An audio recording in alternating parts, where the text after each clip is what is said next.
What is up, guys? Dr. Pinesett here, and today we're talking about careers in anesthesia. I thought it'd be kind of cool. I saw an article recently talking about great careers for 2025, and as always, I'm trying to give you guys career advice, help shape your careers, help you get there. And so I always like to introduce you guys to career opportunities. In talking to pre-meds, a lot of times people become pre-meds, they're like, I gotta be a doctor, I wanna be a doctor, and they feel this burning need to be a doctor because people say they have to be a doctor. They get that set in their mind, but they really haven't explored all of their options. And so I always think it's great to introduce you guys to some careers. And so I'm going to be doing some careers in medicine, outside of medicine, that you guys should consider. And we're going to talk about it. Today, we're talking about anesthesia, because I do anesthesia as an anesthesiologist, as an MD, physician anesthesiologist. And we're going to talk about CRNA, which is Certified Registered Nurse Anesthetist. And we're going to talk about Certified Anesthesiologist Assistants, which is another anesthesia pathway. And I talked about this briefly on my Instagram, and it went crazy gangbusters with all these different comments and a lot of animosity, a lot of different confusion about it. So I thought, let's clear it up, right? Like in 30 seconds, you can't create clarity, but I figure in 30 minutes, can we create clarity? So if you are here, if you are excited, if you're ready to talk anesthesia, if you've considered a career in anesthesia, or you're like, what are my options out there? This is a great video for you. We're going to talk about salary expectations. We're going to talk about training. We're going to talk about different practice settings and authority and how the team dynamics work in anesthesia and what I think the job market is going to be in the future, because this is really big for you guys who are entering training or in training. You want to know not what is it right now, but what is it going to be in the future when I get there. And so watch this video and figure out what your best career fit is in anesthesia, or if anesthesia is not for you at all. So I'm going to hit the intro. If you have any questions, guys, this is live action, live right now, live. So if you have any questions, put them in the box right now, and we'll get to them. If you have any comments about things that I say, hey, listen, Dr. Pinesett, give me some additional clarity about that, or you know what, tell me more about that. Put it in the box. If you have something to add, if you feel like I'm wrong about something, put that in the box too, because let's talk about it, right? Let's get it right. It's better to get it right than me be right, but I know I'm right, but we get it right together. You know what I'm saying? Right. All right. Intro, and let's get right into it. Today is the day, guys. You're going to take your future into your own hands. You're going to dominate. You're going to be successful. No excuses, just dominate. All right, guys, like I said, I'm Dr. Pinesett. I'm the pre-med productivity expert. My website is premedproductivity.com. If you guys want to get better, if you want to level up, get over to my website, get into a course, get into a program. I'm very excited. I have a new course launching this week, all about reading. It's my radical reading routine, so I'm excited to put that out for you guys. So be on the lookout for that later this week. I'll put it here in the link in the description below when it's out and it's ready. We have this live show. We also have the podcast that hits on all of your podcast networks. And today we're talking about anesthesia careers. As you guys go into medicine, and anesthesia is funny because I feel, and again, I'm biased maybe because I'm an anesthesiologist, but anesthesia is an extremely important specialty. What anesthesiologists do is critical. It is a critical care specialty. It is critical to excellent patient outcomes and to safety, but so few people know what anesthesiologists do. And it's hilarious because as an anesthesiologist, pre-meds don't know what it is. Medical students don't really know what it is. Even the surgeons I work with don't fully grasp what I do and the complexities of what I do, because as an anesthesiologist, I'm a smooth player type. We make it look smooth. That's our job as anesthesiologists, to make it look like we ain't doing nothing, like we're doing the crossword puzzle or whatever. And so because it's our job to remain calm, you guys think we ain't doing nothing. So let's start with what is anesthesia. Let's get clarity on what anesthesia actually is. And anesthesia, if I were to kind of make it simple, is that throughout your life, you will experience a trauma. You will have to undergo a surgery. There will be some moment in your life where what you're about to go through or what you're going through exceeds what the mind can tolerate in terms of pain, in terms of anguish, in terms of distress, all these things. There's going to be some point, whether it's trauma, you're coming in, oh my gosh, my leg's been chopped off. Help me, right? Or you're scheduled for a surgery. We're going to crack your chest open and work on your heart. You could imagine that wouldn't be pleasurable for you to experience and for you to feel. And so as an anesthesiologist, it's my job to get patients through difficult, uncomfortable procedures or experiences, and to do so in a way that they don't remember what happened, and in a way that they don't care, they're not traumatized by what happened, and that they're not pained by what's happened, right? So when I crack your chest open, you're like, oh, I don't remember the crack of my chest open. I just remember being fine afterward, my heart being fixed. That's my job. And so I administer medications to put you into a state where you don't stress, you don't have duress, you don't care, you're unaware of what's happening, and you are not in pain. So you are pain free throughout the procedure. And like I said, we give medications. This is one of the big things that is missed. I was watching Grey's Anatomy with my wife now as a physician. I can't even watch the show because there's so much disrespect towards the anesthesiologist because the surgical interns do everything. We're giving medications, we're doing whatever. And that's not the case, guys. The anesthesiologists, we are the only physicians who give medications on a regular basis. And so it's an intersection of the pharmacology, of the physiology, of the pathology. It's the intersection of the medicine of the patients, of the surgery side of the surgeons, and all these things coming together. But you get to give medications and see that instant impact of what happens to your medication. So it's an awesome, awesome field. As we talk about anesthesia and the complexities of it, this is so important, guys. As an anesthesiologist, I mentioned it's an intersection of a lot of things. I have to create an environment for a surgery where the surgeon can do his job or her job at the highest of levels. So they're going to want the patient to be still. They're going to want all these things to happen so they can do their surgery. It's my job to put them in position to be successful. And at the same time, I have to do that. I have to balance all the patient's medical history and what they come into. So I have what is the patient's background, the medical side, and then I have the surgical side of what they want to accomplish. And then I have to bring together these two things with my anesthesia and make them life-sustaining. So I have to make compatible with the patient's medical history and give the surgical conditions. And this can be very challenging because oftentimes patients' medical histories conflict with what the surgeon wants or what the surgeon needs to complete the surgery.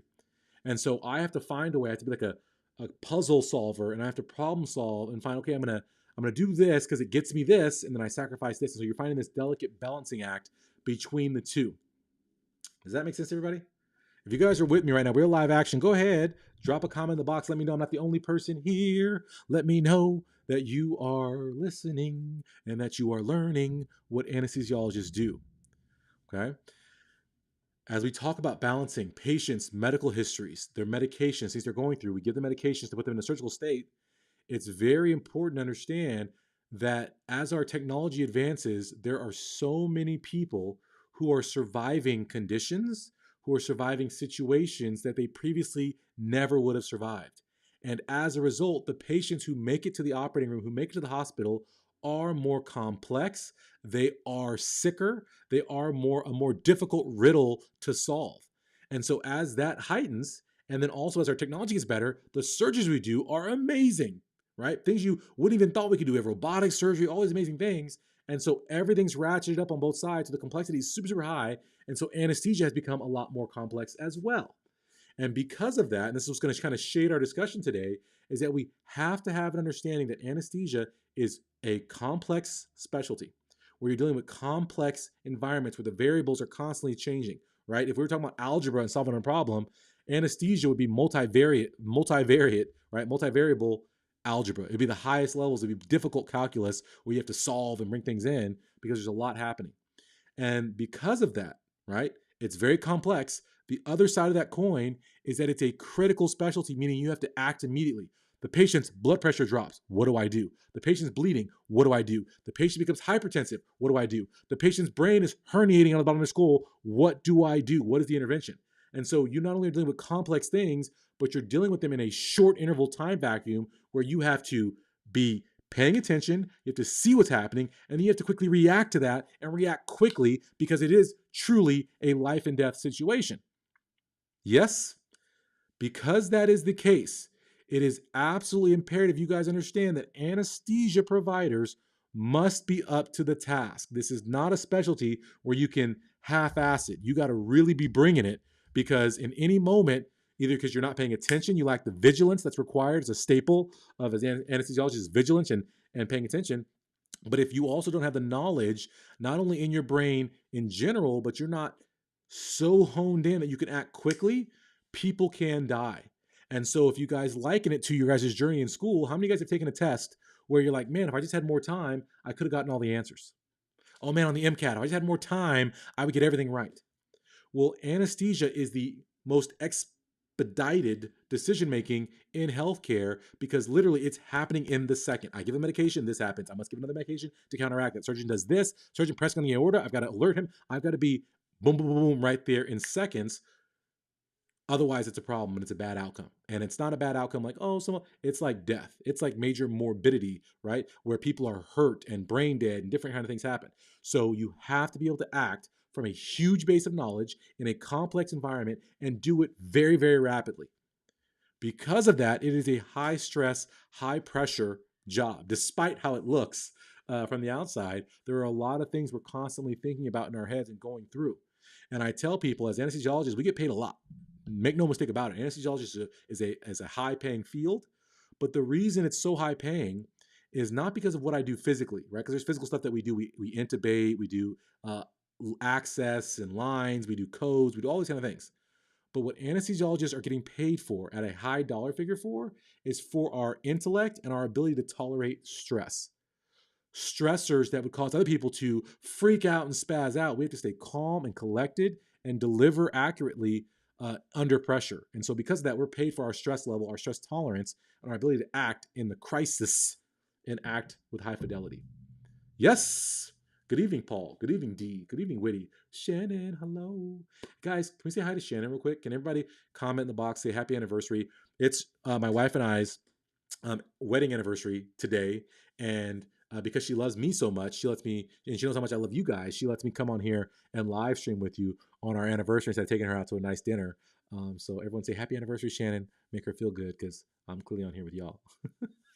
Paul says he's glad to discussing this because they're interested in they're a paramedic looking at AA programs. They're intrigued by the specialty. So I'm glad we can clarify it. So the very first thing we had to do was establish what anesthesia is and understand the complexities and the difficulty and the acute nature of anesthesia as we talk about the different types of providers. When we go into an anesthesia environment, there is the surgeon who performs the operation, the physical intervention. There's the anesthesia provider, which our job is to be like puppeteers, and we maintain all the vital functions of the body. We keep them awake and we keep them comfortable throughout the procedure. Keep them alive and keep them unconscious throughout the procedure. And then you have OR nursing staff and techs who help around. As anesthesia providers, there are three main types.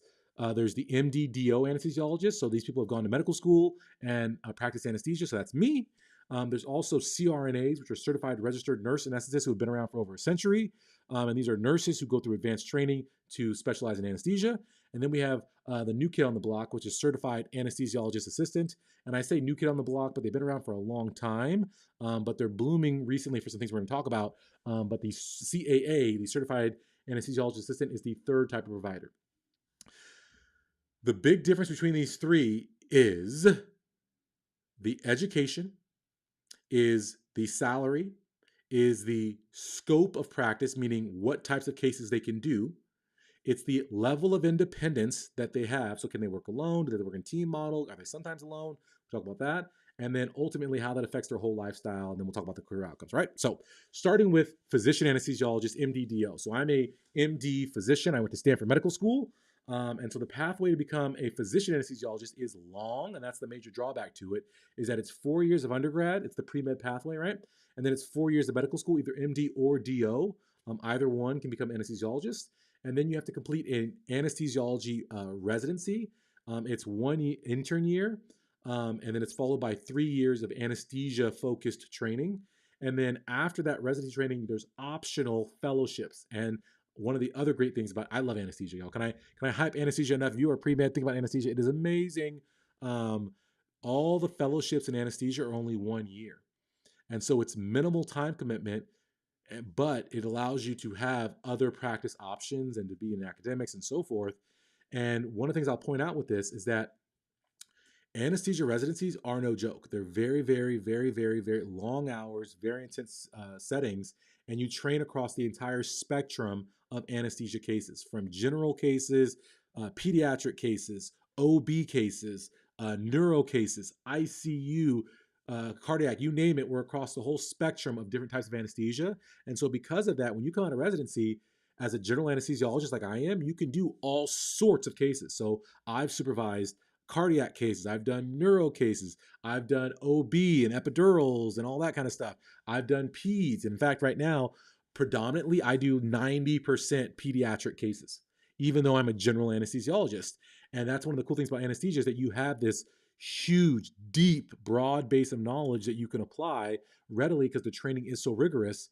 And so you can do all these different things without a fellowship, but you can add a fellowship if you feel like you need additional training and still have that. Total training time is anywhere from 12 to 15 years. Gosh dang! For me, I did 4 years of undergrad. I did a 2-year master's. I did a year of consulting, so that's 7 years. I did 4 years of med school, so that's 11. And then I did 4 years of residency, so that's 15. So I'm at that high end of training. Took a long time, but I'm thankful for all of it because all the experiences. In terms of the scope of practice for physician anesthesiologists, the biggest pro of being a physician anesthesiologist is the autonomy. It is the autonomy. So if you want to work completely independently, call all the shots on your own cases, if you live to be that leader, then it's great to be a physician. You can diagnose, you pre-op, you manage cases, you do post-operative care, you do ICU level, you do the whole scope of procedures that anesthesiologists do, from epidurals to regional blocks to spinals, intubations, all sorts of things we do. And there's a variety of subspecialties. Like I said, we cover the whole spectrum from general to cardiac, peds, neuro, pain medicine, critical care. We're all the way across the spectrum. In terms of pay, this is the other big pro of physician anesthesiologists, that we get paid the most, right? We spend the most time, we have the most serious cases, and so we get paid the most. And I'll go back for a second and talk about the scope of practice. And this is one of the big delineators from the other two, is that when you talk about doing heart cases, complex heart cases, when you talk about doing complex OB, when you talk about doing very, very small kids, physician anesthesiologists are the ones who do the most complicated cases. It's not debatable. It's one of the biggest separators. Okay, so even when CRNAs are working independently, they're doing ASA 1, right? They're doing what we call ASA 1. So healthier patients, straightforward cases. The most complex, the sickest patients all go to physician anesthesiologists. Because why? We have a deeper knowledge set. We have a deeper application set because we've had more practice, more reps. And so because of that, we can manage the complex with much more fidelity, and it's safe for patients. So that's the big thing. For salary, because of all this extra expertise we have and all the difficult cases we take on, our salaries are more. According to Medscape from 2 years ago, the average salary range is $450,000 to $470,000. Top earners in anesthesia can earn close to $1 million, but they're working a lot for that money. A lot of call shifts, a lot of malarkey to get to that figure, but you can make very good money, $500,000 to $1 million.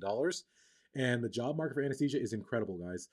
I get texts literally every single day saying, hey, anesthesiologist in need, want to come work, locums assignment. I get all the time. The market is booming. And the reason it's booming is, like I said before, is that people are living longer and they're surviving things they didn't used to survive. And so because of that, there's more need for surgery, more need for critical care.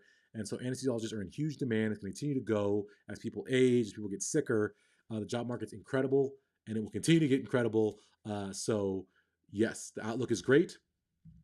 Quickly, the pros and the cons of it. And you guys will see me glance down here. I took some notes. I'm trying to organize this because there's a lot of information. I want to make sure I say it right so the interweb people don't get at me. But the pros of being a physician anesthesiologist is that you have the highest level of autonomy.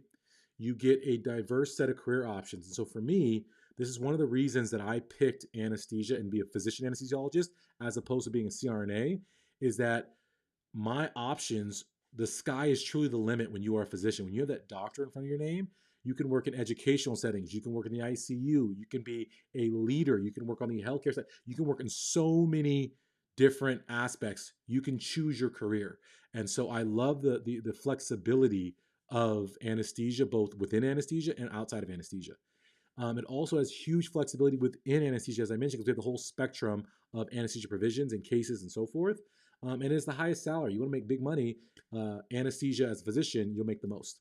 The cons are that it's a super long route and it's very expensive training. So you're going to have huge medical school debt potentially, especially with these loan changes that are going into effect. And it's a long pathway, so you have less career years to earn. And so the money kind of might be, take a bigger hit and a trade-off. There's high stress and burnout potential in all of anesthesia, but particularly for physicians, because as we'll talk about, unlike the other types of anesthesia providers, our hours are less set. And this is so important. I'm not saying that all anesthesiologists, physician anesthesiologists work more hours than everyone else. But at baseline, all physicians we have less protection in our hours than other fields. And so, because of that, there's huge potential. There's huge rates of burnout and stress amongst physicians in general. And it's even higher in anesthesia, where you have long hours, and you have stressful conditions where you have complex patients, complex surgeries. All that adds up to lots of stress and lots of burnout. And like I said, we get paid based on our stress tolerance. And so you get that kind of delayed um, uh, potential for burnout. So watch that. All right.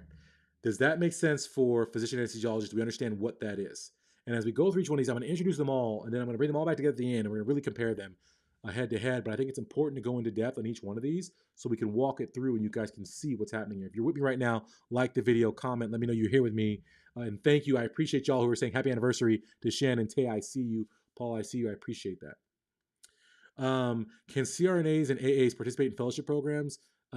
Not the same fellowship programs. They can't go through physician fellowship programs, but there are some additional training opportunities for CRNAs and AAs that are being made available to help them beef up their skills. After physician anesthesiologist, next we have is the CRNA, the Certified Registered Nurse Anesthetist. This pathway follows the nursing pathway, so you'll get a bachelor's of science in nursing. You used to be able to go get associate's degrees in nursing, but it's really faded out as they've pushed the bachelor's in nursing and even the master's in nursing now. So you'll go get a 4-year bachelor's in nursing. Then after they get their nursing degree, they have to go work in a critical care environment. And this is also something, and this is, I think what's interesting about this is healthcare changes and evolves because we have such a huge demand for healthcare and our supply of providers is so low. And so we make concessions, we shift things, and things are changing. But it used to be that nurses had to go through the ICU and get ICU experience, and not just like 1 year, they had to get multiple years of ICU experience in order to get into nurse anesthesia programs. And that's kind of shifting and changing. So we'll see how that plays out over the next couple of years. But after that ICU experience, they go on to get a doctorate in nursing practice in anesthesia. So they are DNP or DNAP. So they're a doctorate nurse in anesthesia. That takes 3 years. So they get 3 years of that training. And the total training is 7 to 9 years. So it's a pretty substantial chunk of change because you have that time. The other thing that a lot, and this is one of the reasons people are shifting to CAA, some people are, is because much like there is in the pre-med pathway, let me drink some water here real quick. Much like in the pre-med pathway where there's lots of opportunities to get caught on speed bumps where you don't get in or you need this and you got to make up this, and it can slow your journey to finishing. With the nursing pathway, you have to find an ICU job. You have to, right? You have to work your way into that. So a lot of times you have to work the floor first, then work in the ICU. So that delays your journey to getting into anesthesia. If all you want to do is anesthesia, that can be frustrating for people. And for me, again, one of the reasons I didn't do CRNA, I wanted the physician for the flexibility, but one of the things that I didn't like about CRNA is that I would have to work as a nurse in a hospital on a floor at the bedside. And I honestly, guys, I respect the heck out of nurses because there's a lot of things that nurses have to do and have to put up with that I can't and I won't. And so working at the bedside as a nurse is a very demanding job and that I wouldn't be interested in doing. And so the CRNA pathway for me wouldn't be worth it because I'm like, why do I want to go work a year or two at the bedside when I don't want to do that? Additionally, I didn't enjoy ICU all that much. I see the necessity for it. I think it's great experience, but I don't enjoy the ICU. And so I wouldn't want to have to go to the floor and then also go to the ICU to be able to get to anesthesia. I just want to go right to anesthesia.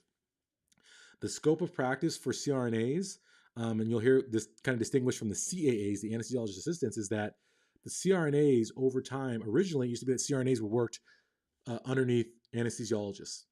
And the physician anesthesiologists pushed CRNAs because they're like, this is amazing because we can handle some of the demands of patients by allowing CRNAs to handle some of the simpler cases while the physicians focus on the more difficult cases, and then we'll just supervise the CRNAs for these simpler cases.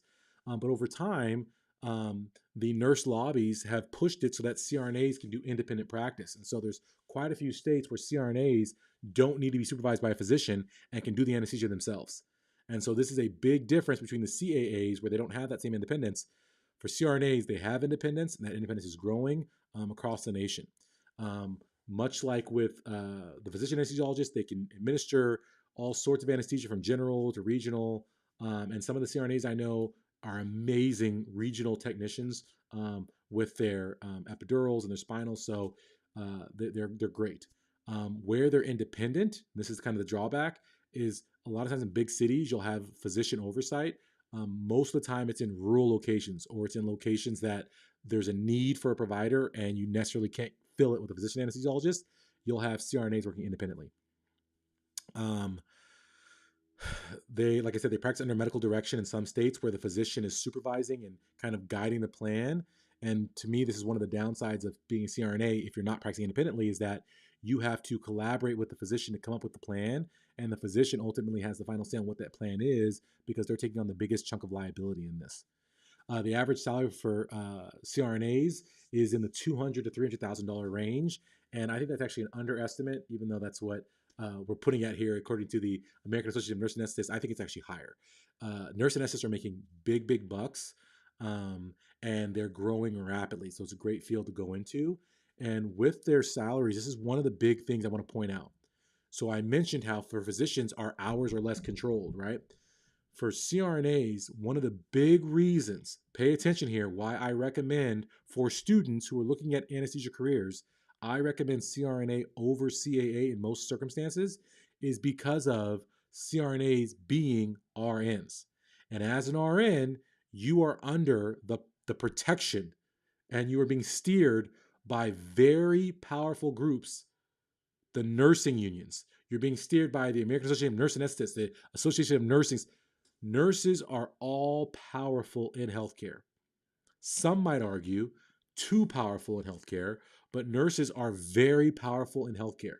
When they want to move the needle, they move the needle. When nurses go on strike, they get what they want. This is what happens. And so because of that, if you are a CRNA, you are part of the nursing family. And so you will receive the protection, you'll be under the full power of those nursing lobbyists. And so I expect their jobs to only increase, their flexibility to only increase, because they're protected by this. And it's the same thing with hours. So to give you an example, I was on faculty at University of California, San Diego, working with CRNAs. And so I was supervising CRNAs and residents, and doing my own cases as well, but supervising CRNAs. CRNAs would have set shifts, 8s, 10s, 12s, whatever. And then at that shift, if they worked a single minute more, they received either time and a half or double pay for all the hours over that. And so what would happen a lot of times is the CRNAs will be more than happy to stay and finish a case. Why? Because they're not getting 1x, they're getting 1.5 or 2 times the pay for that time. Physicians, on the other hand, when they work those same, they go over, let's say I was supposed to schedule a 12-hour shift, right? This is what our shifts were as faculty, was 12-hour shifts. But if I work 13 hours, I don't receive time and a half or double time. I receive my normal pay. And so because of that, if you're a CRNA who's willing to work, you can make huge sums of cash. And so I know quite a few CRNAs who have multiple, and this is kind of you can kind of play with this stuff. And this is actually, why would you ever want to make less than you could? If I'm going to be at work for an hour, I want that hour to be worth as much as possible, wouldn't you? And so what CRNAs have figured out is that instead of taking one full-time job and having a set amount of hours and anything over that being overtime, it's actually in their best interest to take multiple part-time jobs. And the reason they do that is because now we're part-time, so anything over that lower part-time limit gets them that time and a half or that double time pay. And so there's a lot of CRNAs I know who work multiple places, but fewer hours at each place instead of doing the same amount of hours at one place, because they know they're going to cash in on those extra hours, those overtime hours, or they're going to get time and a half or double pay. And so again, that's that protection that these nurses have advocated for, the nurses union, to get these kind of rights. So they get these nursing rights. So the pros of CRNA, that's one of the big ones that I see, guys, is that protection from those nursing groups. They have that strong union, strong advocacy. You have the autonomy in some places. So if you want to be autonomous, you can. If you want to work with a physician in the team model, you can do that too. The salary is really high. It's shorter training than becoming a physician. The downs, like I said, you have to go through bedside nursing, you have to go through ICU experience. And if you go through a CRNA process, you don't have the full range of anesthesia. So if you want to do the more complex cases, you're going to have to work with a physician. You don't have autonomy in those areas. The other kind of major con that I see, the other major pro that I want to bring up about CRNA is that along the way, you became an RN. And so what's cool is if you don't want to do anesthesia, you always have the RN to fall back on, or you can jump off the CRNA pathway and just be an RN or go a different pathway because you have that broad scope of practice. And so for nursing, nursing in general is a great career because there's all sorts of environments. You can work in the hospital, you can work in the clinic, you can work outpatient, you can be a school nurse. I have a friend who's a school nurse. She makes great money, has great flexibility, can be there with her kids. She has summers off.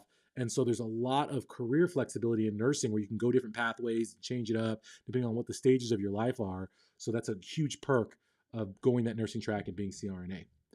Whew. Did I hit CRNA enough?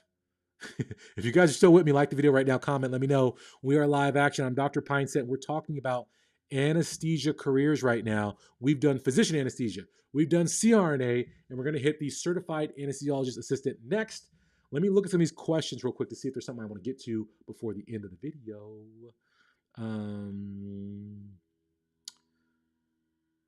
Can you give an example to the hours that physicians have to work? Okay, so I'll bring this up because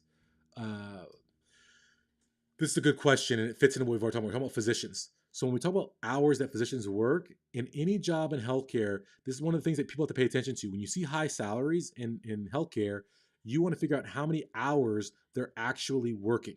Because you can see specialties that have huge salaries, but what you don't realize is they're working 80 plus hours to get those salaries, so they're really not making more on a per hour basis. For anesthesia, one of the cool things about it is that as an anesthesiologist, you don't carry your own patients unless you're a pain specialist. So none of the patients I work on are my patients. They're actually all the surgeon's patients, and I'm a consult helping them. So because of that, as an anesthesiologist, there is flexibility in the hours you can work, whether you're a physician, a CRNA, or a certified anesthesiologist assistant. You can choose how many hours you want to work. There are some anesthesiologists who work per diem, meaning you work like anywhere from 12 to 30 hours, and you're really flexible in those hours every week. You can have a part-time where maybe we call it like equivalence. So maybe you're half-time equivalence. So you work a 20-hour work week. And so how you fill out those 20 hours, how you fill it out. Then there's full-time positions. And then with all these positions, there's some positions come with a mandatory call, some come with optional call, some come with mandatory plus optional call. And so those are like overnight shifts or weekend shifts or extra shifts, holiday shifts. And so the number of hours that someone works as any type of physician, and including an anesthesiologist, it's really variable based on what you're looking for. The problem with healthcare and the reason there's such high burnout now is that a lot of practices, a lot of hospitals are demanding that physicians work full time. And this is happening at a time when we're in that generation where people want to work less and live more. And so there's this budding where you have lots of people becoming physicians wanting to work part-time, and you have the groups and you have the practices and you have the hospitals pushing back saying, we want you to work full-time. And so there's that big headbutt that's happening there. And so it kind of really depends on the practice you want to be in. For me, as I mentioned, I was in academics, and I actually didn't like the hours. I didn't like the lack of flexibility. As you guys know, I work with a lot of students. I do speaking events. I do coaching. I do all these kind of things. And so I wanted more flexibility in my schedule than academics could provide. And so I actually went private practice. And then even that wasn't flexible enough for me. And so I actually started my own group. So I have my own anesthesia group, and I do all outpatient anesthesia now. And that frees me up to be more available for my kids, be more available for my students, and be more available in terms of being able to take time off to travel, to do speaking events and so forth. So it's really, really variable, and you can make your practice what you want it to be, if that answers your question. Did that answer the question? All right, Robert's considering PA school right now. Keeping up with CC says, I don't get the animosity between CRNAs and CAAs. There's enough work for everyone, and people should be able to choose whatever career path best aligns with their goals. And I agree with you, but I agree with you in the sense that we all should be able to get along. But at the same time, as we'll talk about, let me finish this and then we'll talk about this question. This is actually a good question, but I'll tell you exactly why there's so much animosity and why the animosity will not go down. It's only going to get up. It's going to get more and more heated as time goes on. I had a friend who started AA school, Alex says, and then switched to go PA. And that happens too, right? Because careers, don't work out. So that's why it's important to do videos like this, so you guys have an understanding of what it looks like on the other side. Our last anesthesia priority to get to is the Certified Anesthesiologist Assistant, the CAA, which a lot of people, so few people know what anesthesiologists do in general. few people know about physician anesthesiologists, and then even fewer know about CRNAs, and then even fewer know about CAAs, which is a certified anesthesiologist assistant. And if depending on where you are, you might not even it might even be an option for you because it's not available in your state. But what is a CAA? This is a position that was created to, again, supplement and provide additional care options and to get more care for patients in anesthesia. This career requires a bachelor's degree. Often it's a pre-med pathway because there's lots of prerequisites for going into CAA programs. And so they'll do like the biology, the physics, all those kind of things. And then after their undergrad, their bachelor's degree, they go on to get a master's level CAA program.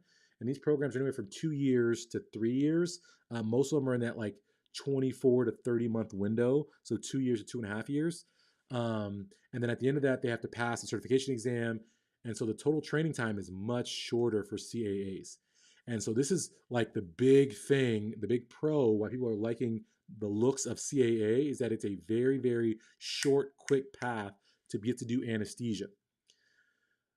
This is great, and this is being pushed for by the ASA, which is the American Society of Anesthesiologists, being pushed for by a lot of influencers or leaders in the healthcare environment because it is a short route to quickly ramp up more anesthesia providers as anesthesia is needed. And so that's the big pro of it, is that this short duration. The scope of practice, and this is a big con, is that they cannot practice independently currently. And so they're always working as part of a team, an anesthesia team-based model under the supervision of a licensed physician anesthesiologist. But they have, again, they can do pre-ops, they can do airway, they can do induction, they can do regional blocks and the like, but it's less common for them to do those things. And then they also, because they don't have the doctorate, they cannot prescribe medications. So right now, if you guys say, oh, I want amoxicillin, I can prescribe you amoxicillin. A CAA can't do that. Their average salary is very good, especially given the short duration of training. They can make anywhere from $150,000 to like $250,000. So it's a good salary, guys, for a short period of time. But they're limited to certain places underneath physician and only in certain states. However, they're going to get a good expansion in job market depending on how regulations shake out. And this is, again, when we talk about what we recommend, people give me a lot of flack on this when I talk about this on Instagram, and maybe I didn't get into the specifics of it when I was talking about specifically. I'm not poo-pooing CAA's ability to perform anesthesia. What I am poo-pooing is the lack of flexibility of being a CAA, in the sense that even though it's been around for a long time, the CAA is like 20 to 30 years behind CRNAs in terms of lobbying, in terms of regulation, in terms of policy, in terms of attempting to gain autonomy. And so they're still in that climb of building their specialty and building their practice out. And so because of that, there are huge geographic limitations, autonomy limitations, and the growth is going to be kind of, it's happening rapidly, but it's going to potentially plateau and potentially decrease because of regulatory restrictions and because they're fighting that super strong nurse lobby. And if you guys don't believe me about how strong nurse lobbying is, should we get into that? I think it's time now. Should we get into this?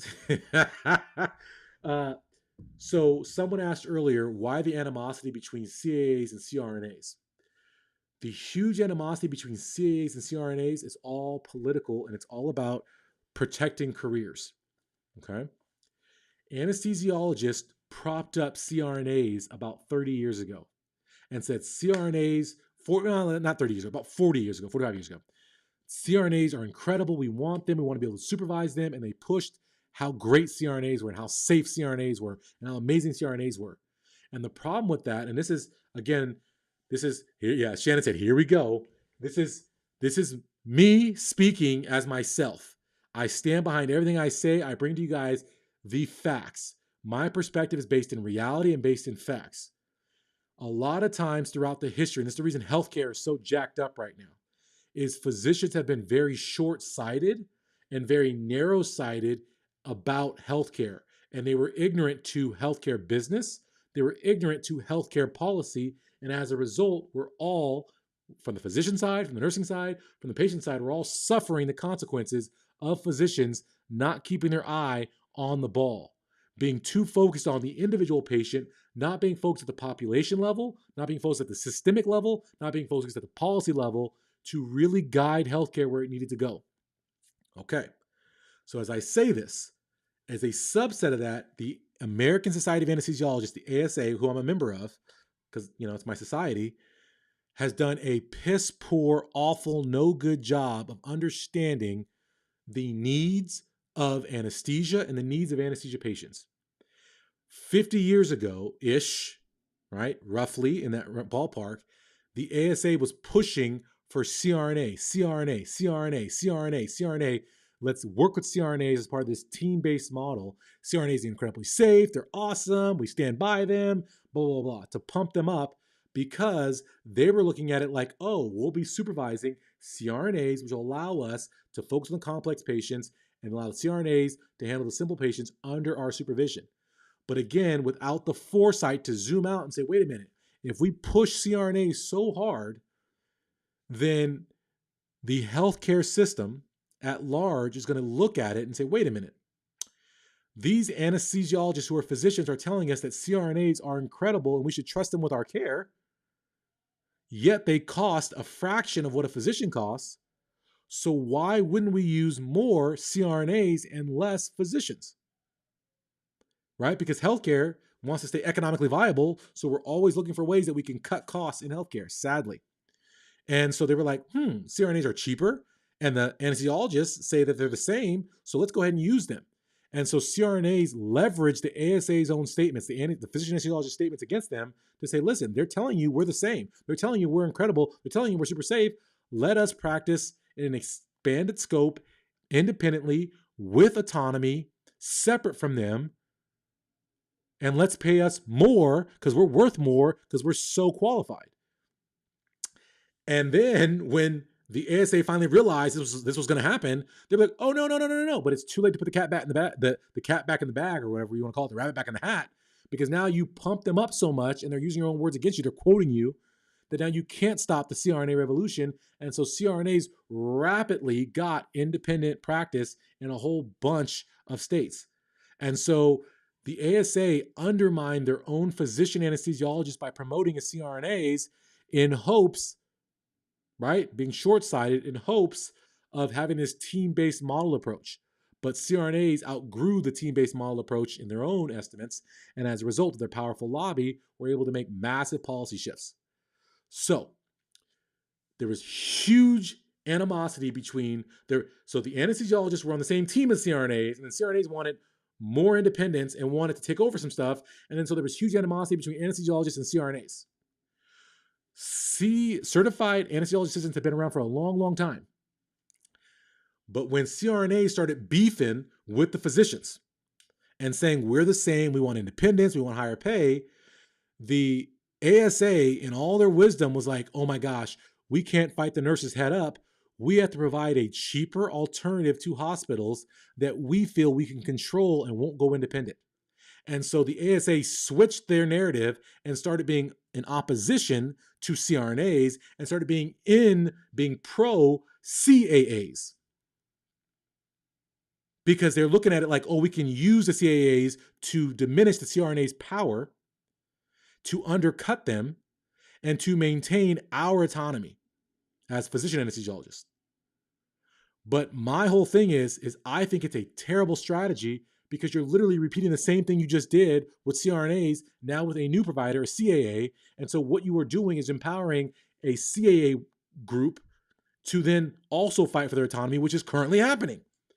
And so the beef between CAAs and CRNAs is that CRNAs are saying, hey, now CRNAs are looking at CAAs the way physicians were looking at CRNAs. It's funny how it all happens, and that we're all jockeying for market share.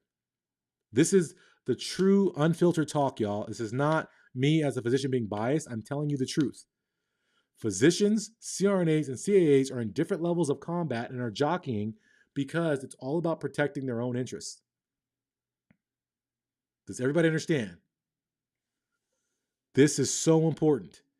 And so if you are jockeying for more pay and more independence, then it is never in your interest to call yourself inferior to any other provider who does a same or similar job. And so CRNAs want to say that they're equivalent to physician anesthesiologists. Not all, but this is the narrative that we provide the same high quality care. We can do this by ourselves. That's their argument. Why? Because they want more pay and more autonomy. That's the truth. CAAs are saying, hey, we're just as good and well trained and safe as CRNAs because they want more pay, more practice flexibility, and eventually more autonomy. This is what's happening. It's the same thing that's happening in other specialties where we have nurse practitioners and PAs saying they're the same as physicians. I don't know. It's not for me to comment on, but that's what's happening. And so we have to recognize this is more of a political argument and a business argument than it is an argument between people. People aren't beefing themselves. I have no anime. I love working with CRNAs. I love CRNAs. I've never worked with a CAA. I know CAAs, and I'm sure that's cool too. But all I can say is as a physician, the true facts of it are that I have a broader, deeper knowledge base. I have repetized that knowledge base far more than any other anesthesia provider, and therefore my knowledge is more top of mind, so I can action it quicker, and I can action it with higher fidelity and accuracy. Facts. Secondly, from that knowledge, I have longer training, more complex, more involved training than any other type of anesthesia provider. Facts. So not only is my knowledge deeper and broader, not only is my clinical experience longer, but this is an important thing. My clinical experience is deeper than a CRNA or a CAA. Period. It's not arguable. Do we understand? As a first-year resident anesthesia, I was handling airway burns. I was handling trauma, multi-gunshot. Not like, oh, I'm watching. I'm handling. I'm infusing medications. I'm trying to put a line in to the leathery skin of a burn patient. I'm existing in the high humidity of the burn room. I'm existing in a trauma bay. I'm stocking that bay. I'm doing the procedure. I'm doing the intubation. I'm managing the hemodynamics. I'm giving the blood. I'm doing all these things. Facts from year one and 3 years of that mess. CRNAs and CAAs may do, let's just say for argument's sake, that CRNAs and CAAs have the same length of training, which they don't, but let's just say the complexity of cases they manage are not the same. And someone said same goes for CRNAs and AAs. They don't. I'm just telling you the facts, guys. Again, I love working with CRNAs. There are some CRNAs, and this is, again, I'm getting in trouble for saying this, right? I'm a traitor. There are some CRNAs I would trust with my family members over some anesthesiologists I know. Because in any careers, I've always said, even with you guys as students, as pre-meds, how good you are as a student, how good you are in your career, it's all dependent on you. Because our standards for what we think is acceptable in this world is very mediocre. I am an incredible success and I continue to succeed because my standard for myself is so much higher than the bare minimum. And as a result, I rise to the top. And this can happen in all fields with physician anesthesiologists, CRNAs, and CAAs. But at the pinnacle, a physician anesthesiologist is just simply more trained and better trained than a CRNA or CAA. Facts. With that being said, is there a place for CRNAs and CAAs in healthcare? Absolutely. Absolutely. Absolutely. Because not all cases are super complex. At the same time, I think it's very important that we recognize that the reason people think anesthesiologists don't do anything. So this is, again, this must be a CRNA in the box. I'll pull it up. so we can all see it. So you think the breadth of CRNA knowledge base is the same as a CAA? I in no way, shape, or form said that. What did I say, Chase? I said that my knowledge base, that my breadth and depth of my knowledge base far exceeds CRNA, CAA. That's what I said. I'm not comparing CRNA and CAA training and knowledge and whatever because it's too complicated and you can argue that. But you cannot ever be legitimate and argue that a CRNA or a CAA is the same as a physician. And so, Chase, I wouldn't insult anybody by saying, oh, a CRNA is so much better trained than a CAA. And I wouldn't insult anybody, a CAA is so much better trained than a CRNA. That's debatable.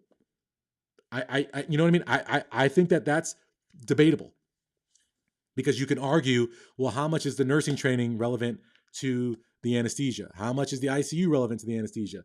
Okay, what happens in a CAA program versus a CRNA program? What's the difference in the programs and the criteria and what they actually did? Was it all VR simulation? Was it actual real world simulation? How much of the program was simulation versus cases? How much was actively managing cases versus participating in cases? How much was independent management versus co-management? And on and on and on and on and on.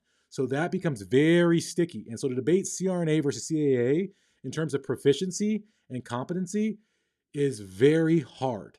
And we can't come to, at least in my educated perspective, it would be very hard to make the argument one way or the other way that a CRNA or a CAA is any better in a routine anesthesia case. I don't know.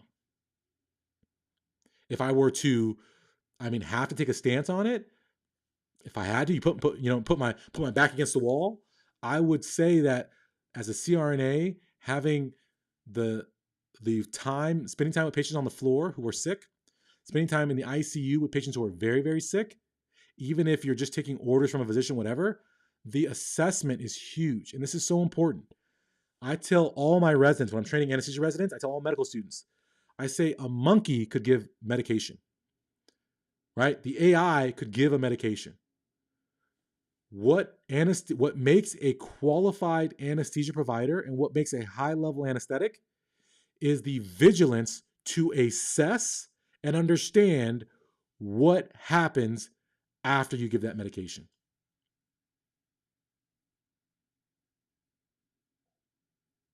This is so important. Additionally,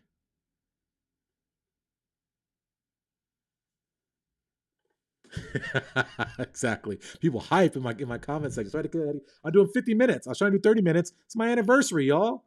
My wife is outside the door right now, waiting for me to do something romanticals, and here I am yelling on here with you guys. So if you were on here, like I said earlier, take a second, say happy anniversary to my wife, okay? And like this video and let me know I'm on here for a reason. Let me know you guys are learning something and you appreciate me talking to you guys. So it's so important. I was getting into this. Let me get back into my mix for a second here. Anybody can give medications. What a true anesthesia provider needs to be able to do is assess what is happening in a situation and the degree of how it's happening. How low is the blood pressure? How rapidly is that blood pressure dropping? What's the cause of that blood pressure drop? Is it going to correct itself? Do I have to correct it? How much do I correct it? How long will it last? What else is happening? All these things. I have to look at all those variables and I have to give a medication. How much medication? How fast? How rapidly? Which of the many medications that do very similar things but have small degrees of variance?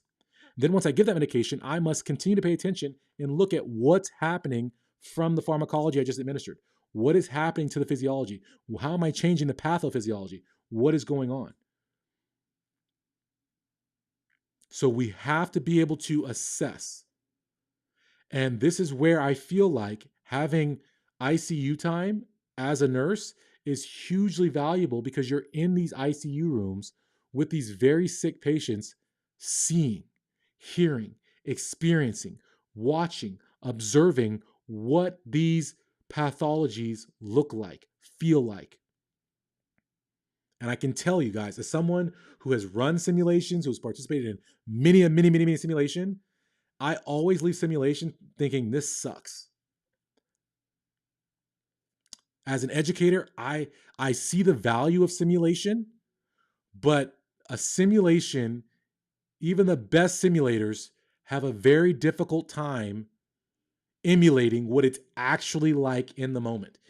Even something as simple, this is something that a lot of people have experienced, a mannequin, a dummy that you're intubating or doing a line on.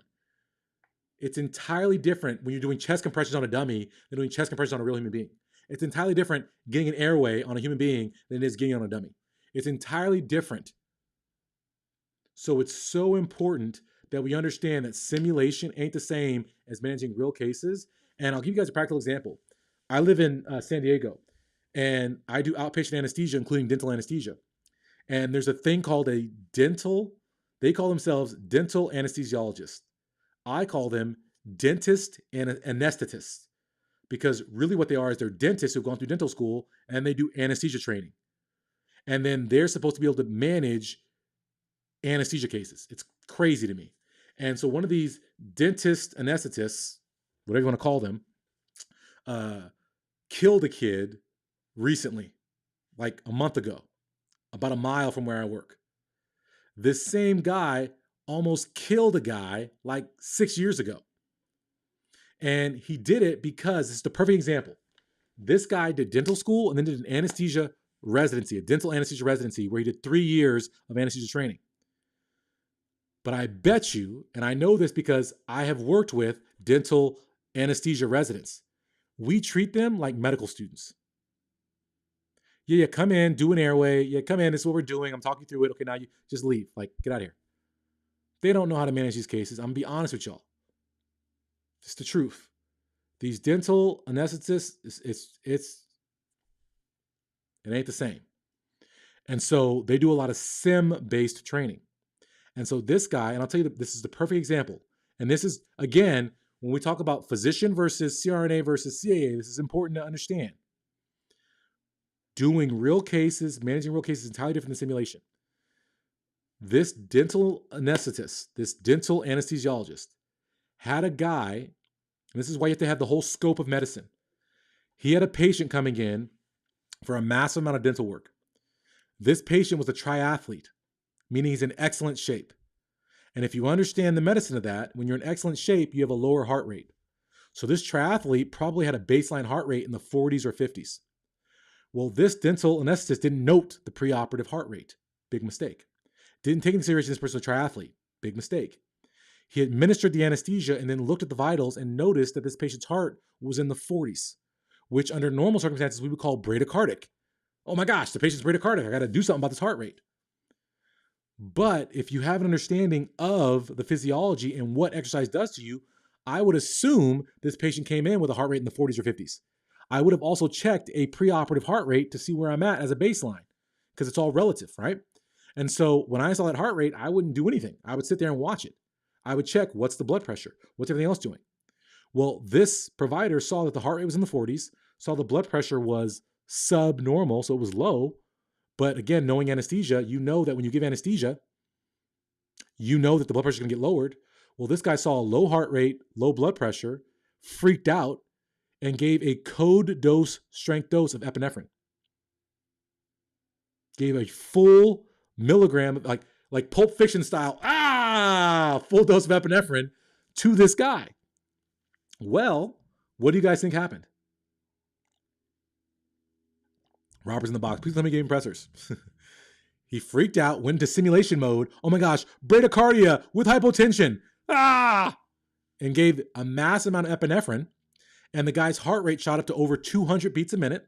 His blood pressure shot up to almost 300, which now he took a non-emergent situation and made it truly emergent because he overreacted. And so then what does he do?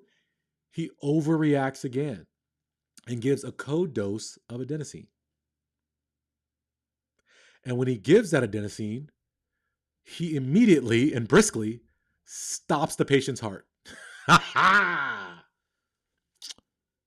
Creates an asystolic situation.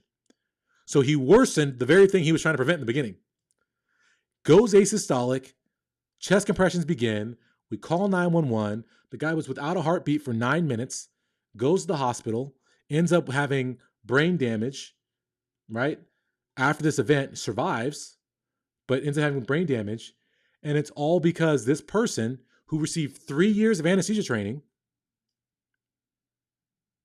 was predominantly simulation based, was predominantly healthy, simple, straightforward cases, and hadn't dealt with the complexities in complex situations, in critical thinking situations, what is actually happening and to what degree.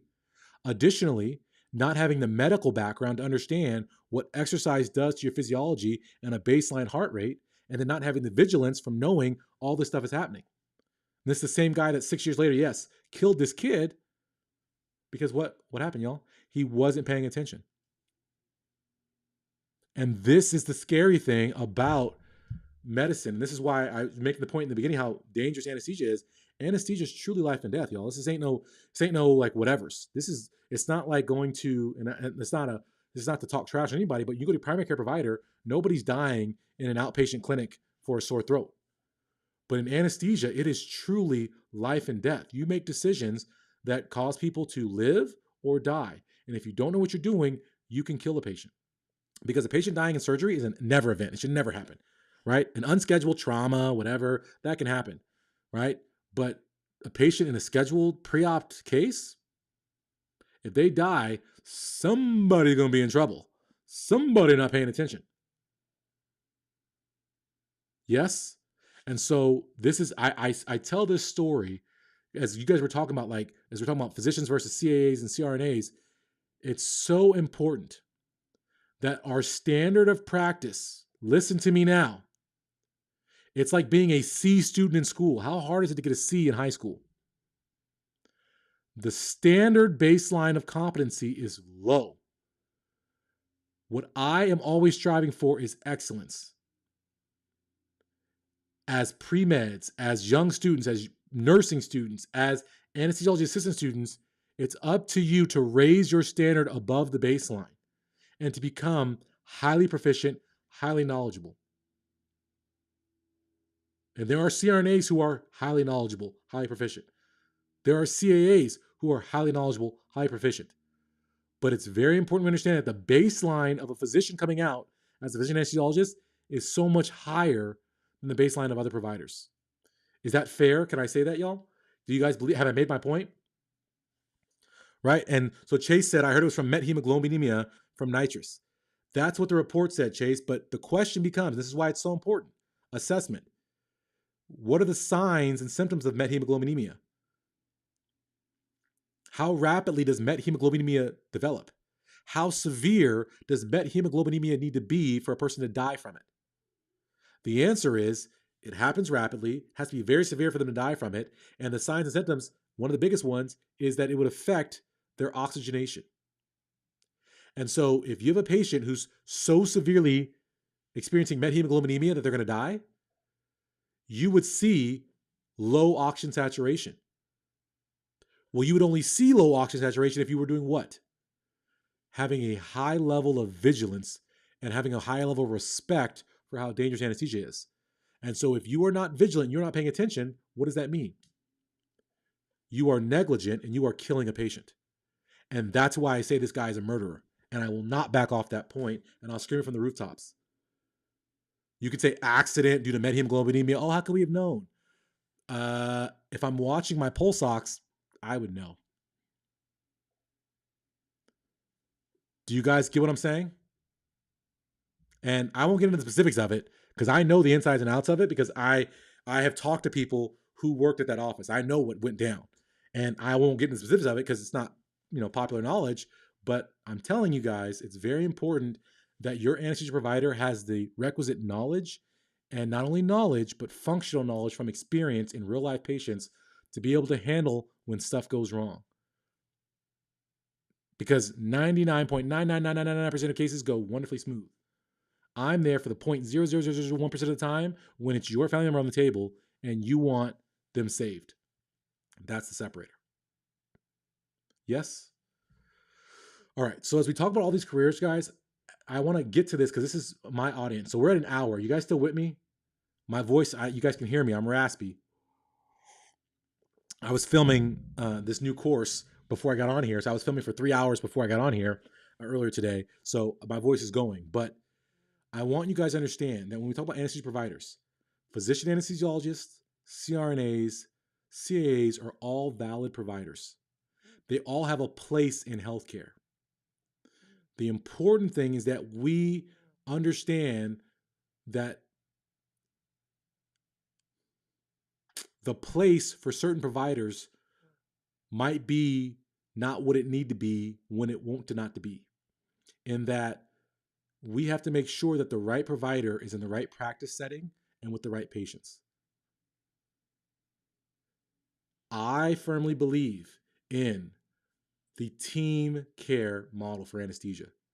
So I believe, again, this is just me talking to you, that the physician should be the head of the snake of anesthesia and should be guiding where the anesthesia industry goes, period. I believe that CRNAs and CAAs can do some cases independently.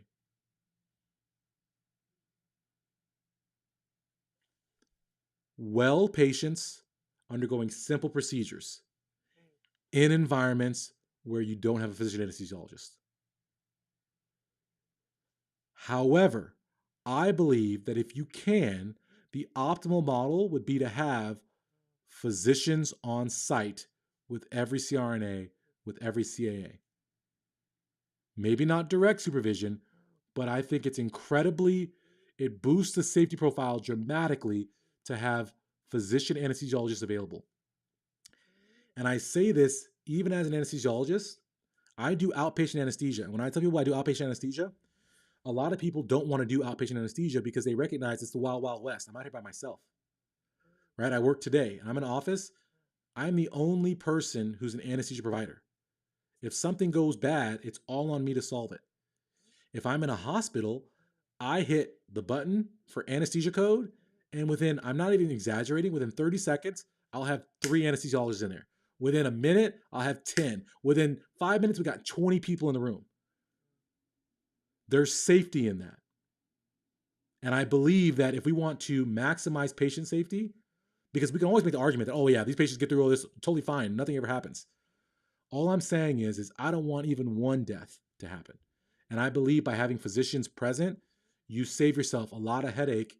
And I tell people all the time, like, my job is to if I'm like a referee, think about this. If you ever watch a sporting event and like we just watched the NBA finals, right? If I am thinking about the referees after a sporting event, the referees have done something wrong. It's the same way for anesthesia. If the anesthesia provider looks like they're doing a whole lot of stuff, heroic measures and da-da-da-da, something's amok. Because a good anesthesia provider is a forward thinker. We're proactive. We see danger before it happens, and we avert danger. We make things super smooth. Right? If you're in a plane, do you want your plane going up and down? No. You want smooth sailing. And that's the job of an anesthesia provider. And I feel like the background knowledge I have in the medicine and the physiology and all the pharmacology and all these things allows me to see all the variables much clearer from a medical standpoint, from a pre-pharm standpoint, whatever the medication the patients are on, right?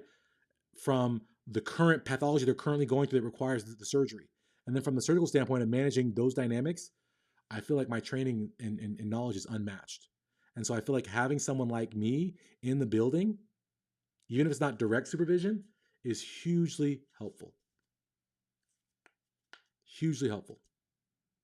So that's my 10 cents. The last thing I want to get to, I'm sorry, you guys got me off track here. You got me talking about this, is that for you guys as young people looking at careers, it's so important that you do a deep dive. You do the research, all the different careers, watching a long video like this, going even more in depth, even after this video, getting well informed from all the perspectives, listening to all the sides, not just the CAA website, not just the CRNA website, not just the physician website. Go to all the websites and then recognize that the truth is somewhere there in the middle. At the same time, once you get that baseline information, start seeking experience, shadowing. I had my son shadow me today. Get shadowing experience so you can see what the career is like.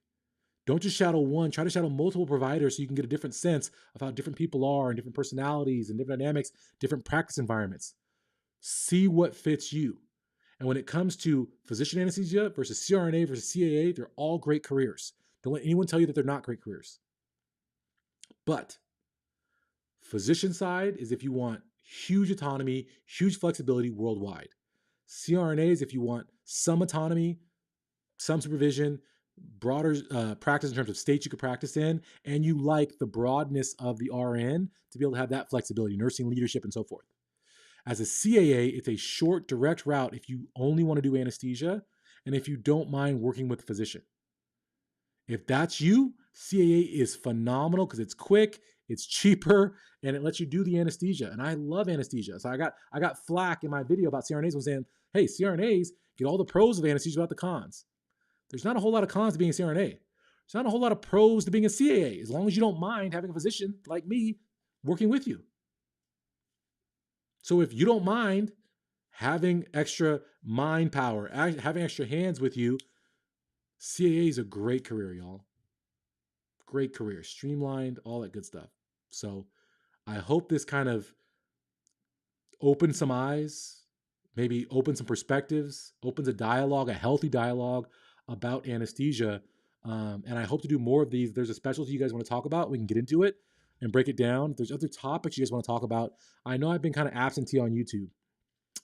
I've been coaching students. Right now I'm in application season, so I'm up to my freaking eyeballs in applications and personal statements and reviews and all that kind of stuff. And so I've been very busy, but I'm going to try to be on YouTube more.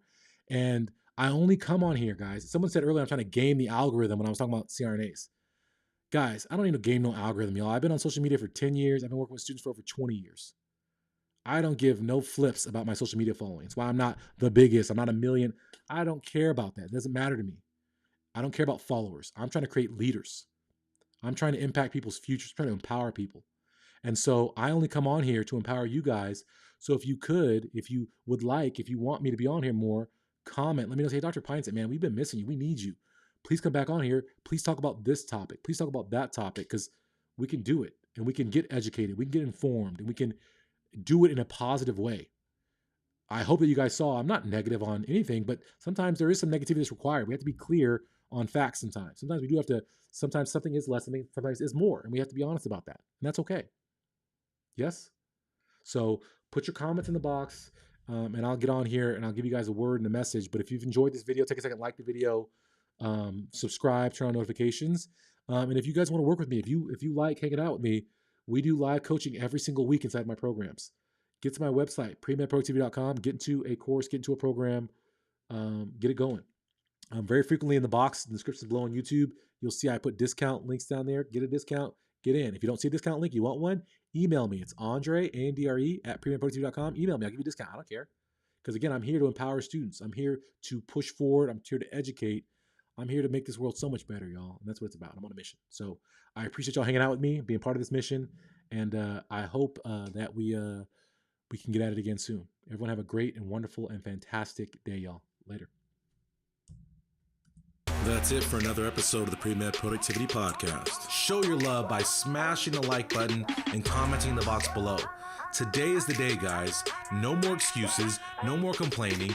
You're going to take your future into your own hands. You're going to dominate. You're going to be successful. I challenge you. What are you going to do today to make your life better? Get to my website, premedproductivity.com. Grab a free ebook, sign up for a free webinar, and if you're really ready to transform, enroll in one of my life-changing courses or coaching programs. You have greatness inside you. Let me show you how to unlock it so you can dominate and make your dreams a reality. No excuses, just dominate.